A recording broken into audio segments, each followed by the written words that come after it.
We are Adam and BryAnna Brock, and we are foster parents in Grand Island, Nebraska.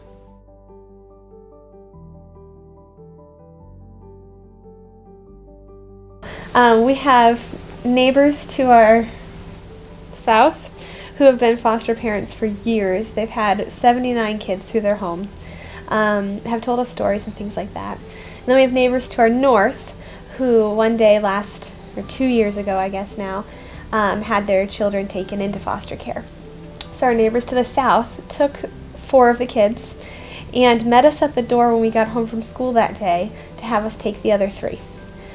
And that was our first thought of even doing foster care. We had been trying to have a baby for about 2 years then and had looked into adoption and other options. And we were like, well, yeah, we've got room. We could have 3 kids. And it didn't work out to have those kids come into our home, but we realized that, well, if we could just take in 3 kids, why aren't we looking into this process to see what other kids could come into our life?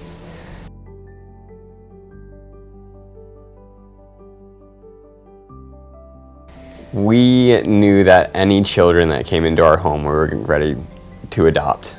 We just love kids, and so we knew whichever ones were chosen for us to take, that we would have trouble giving them up, no matter what the situation was. Daytrick and Michelle, Daytrick was 6 and Michelle was 4, and they came in the day before we started school.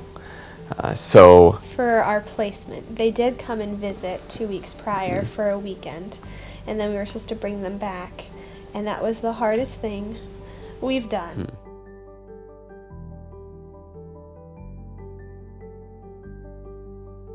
So it was April 15th, 2016, and we worked with the court system in Lincoln because that's where they were originally placed in foster care. So we had to drive an hour. Adam had his sister and her 4 kids, and his dad from Oklahoma came up for the day, and we had a ton of our youth group come, so our house was full of random people. Neighbors came. Other friends from church. Yeah. It was a full crowd. Yeah, we all got dressed up in our finest. We bought Daytrick a suit and Michelle a fancy dress, and we traveled to Lincoln and took a bunch of pictures. The court itself took very little time.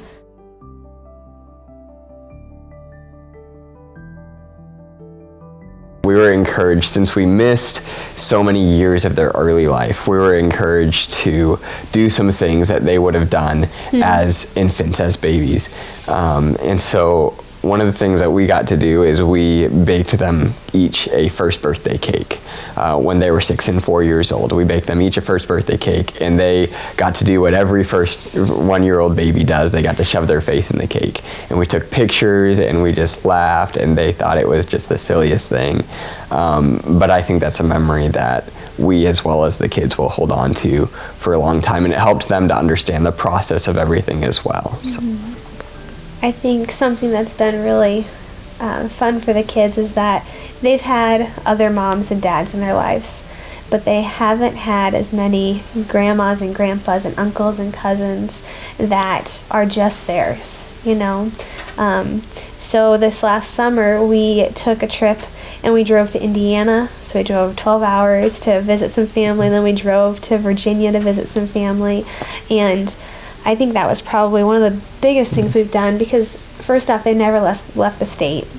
So they got to experience that. They got to go to amusement park. They got to see the ocean. You know, just all these things that they've never had the experience, and it was theirs. You know, it was their memory, their family, and nobody could take that from them. And we got to be the ones that showed that to them. So. Yes, and that was really fun.